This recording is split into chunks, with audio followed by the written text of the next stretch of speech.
খালি পেটে ধর্ম হয় না। বড় হিন্দু না বড় মোল্লা, রাজনীতিবিদরা আজকে দায়িত্ব নিয়ে নিয়েছে হিন্দুত্ব রক্ষা করবার, মোল্লাত্ব রক্ষা করবার, সর্বোপরি ধর্ম রক্ষা করবার।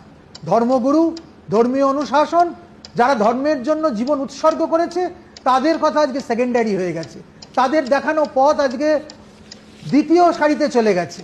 আজকে এসেছে রাজনৈতিক নেতাদের চোখ দিয়ে, তাদের দেখানো দিশা দিয়ে আমাদের ধর্মকে চেনা। আর এখান থেকেই ধর্মেরও স্খলন, রাজনীতিরও স্খলন। আজকের যে পরিস্থিতিটা উদ্ভূত হলো বাবরি মসজিদ তৈরি করা নিয়ে, হুমায়ুন কবিরের গত 1 মাস যাবত যে একদম প্রকাশ্য বিবৃতি, সেই বিবৃতির ফলে আজকের যে উত্তেজনা দিকে দিকে ছড়িয়ে পড়েছে, এটা কি কাম্য ছিল? এই পশ্চিমবঙ্গ দেখতে কি আমরা অভ্যস্ত ছিলাম? বা এটাই কি আজকে রাজনীতিবিদদের, দেশবাসীর, মানুষের অভিপ্সিত, অন্বিষ্ট তাদের গতি, তাদের যাবার জায়গা? তা তো নয়। মানুষ তার ধর্ম আচরণ করবে নিশ্চিন্তে, তার নিজস্ব ঘরানায়, কিন্তু সবচেয়ে আগে যেটা দরকার তার ক্ষুধার অন্ন চাই।